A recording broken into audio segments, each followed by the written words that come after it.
BJP হিন্দুদের party. আরে হ্যাঁ, আমরা জয় শ্রীরাম বলি, আপনি বলবেন না? কে বলেছে বলতে আপনাকে?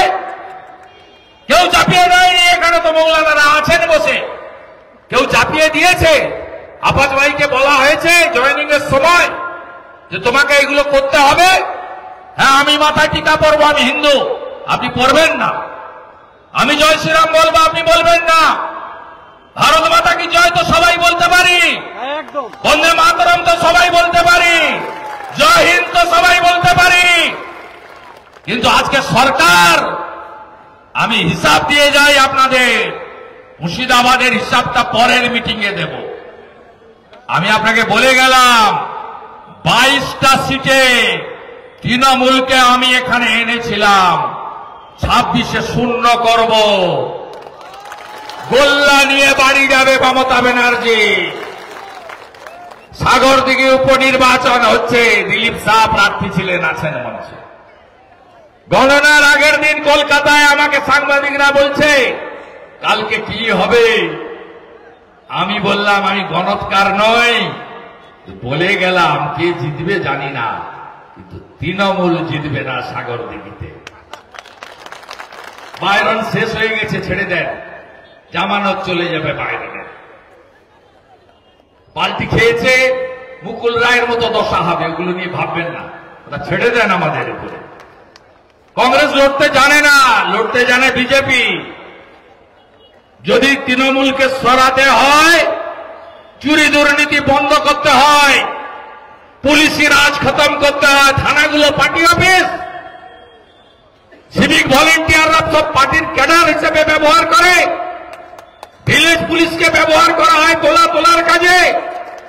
নমস্কার বন্ধুরা, আমার নাম ধ্রুবজ্যোতি সরকার। 2026-এ তৃণমূলের পরিবর্তন আসন্ন। মুর্শিদাবাদ জেলায় তৃণমূল কোনো উন্নয়ন করেনি। মুর্শিদাবাদে কাজের কোনো সুযোগ নেই। মুর্শিদাবাদের বহু মানুষ বাইরের রাজ্যে কাজ করেন। বাংলায় চাকরি নেই, শিল্প নেই। বাধ্য হয়ে ভিন্ন রাজ্যে এ রাজ্যের মানুষজন।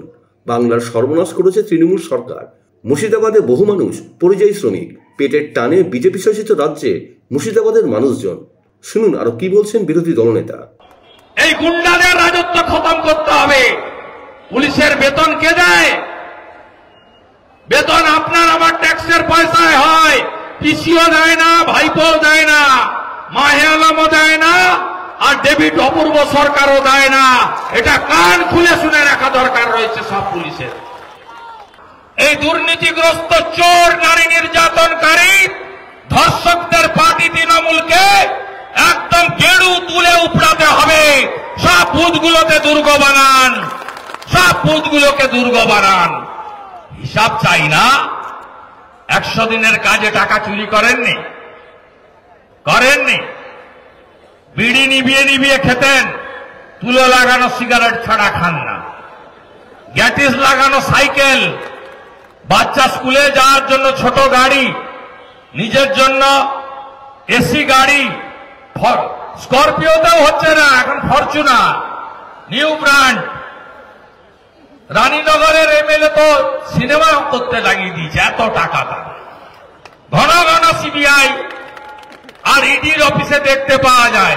একজন তো মারাই গেল ডোমকলে, এমএলএ। আমি আর এত লাইন দিয়ে শামশেরগঞ্জের আমিরুল যায়, সুতির ইমানি যায়, রঘুনাথগঞ্জের আখরু যায়। আর জীবন তো একদম সিনেমা বানিয়ে দিয়েছে। প্রাচীরে ঝুলছে কে?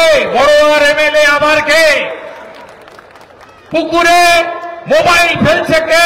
বড়োয়ার এমএলএ আবার কে? প্রথমবার 1 বছর আবার ধরে নিয়ে গেছে ভোরবেলা এসে। পায়ে কাদা, ট্রাউজারে কাদা, গালে কাদা, মুখে কাদা, জুতায় কাদা। এই তো বড়োয়ার এমএলএ, ভাবা যায়? প্রাচীরে ঝুলছে সিনেমা। মেশিন নিয়ে এসছে সিবিআই, জল ছেঁচা চলছে, মোবাইল উদ্ধার। কি কাণ্ড! তারপরেও আমি ফাঁস করেছি। জেলের ভিতরে বলছে 15.5 দিয়ে যাও। এই যে লাস্ট এসএসসি, একটাও ফ্রেশারের নাম নেই, কোন ফ্রেশার চাকরি পায়নি। তাই মুর্শিদাবাদের মানুষ পরিত্রাণ চায়, পরিত্রাণ বিজেপি দিতে পারবে। 21-এ আমরা দুটো পেয়েছিলাম, 20টা সিটেই বিজেপির সঙ্গে লড়াই হয়েছে তৃণমূলের। কংগ্রেস পারেনি, কংগ্রেস থার্ড হয়েছে। ফরাক্কাতেও সেকেন্ড বিজেপি, রঘুনাথগঞ্জেও সেকেন্ড বিজেপি, লালগোলাতেও সেকেন্ড বিজেপি, ভগবান গোলাও সেকেন্ড বিজেপি। আর এই বড়ুয়া সিট তো গণনা কেন্দ্রে নিয়ে নিয়েছে 1700 ভোটে। এ সিট তো আপনারা আমাদের জিতিয়ে দিয়েছিলেন, এটা বিজেপির সিট। একদম ভয় পাবেন না, আমি শুভেন্দু অধিকারী বিরোধী দলনেতা আছি। মমতাকে নন্দীগ্রামে হারিয়েছি, 26-এ ভবানীপুরে হারাবো। ভরসা রাখুন, বিশ্বাস রাখুন, আস্থা রাখুন। বন্ধুরা, ভিডিওটি ভালো লাগলে দয়া করে লাইক শেয়ার করে দেবেন, আমাদের পেজটা ফলো করে নেবেন, আর আপনার মতামত কমেন্ট করে অবশ্যই জানান। ধন্যবাদ।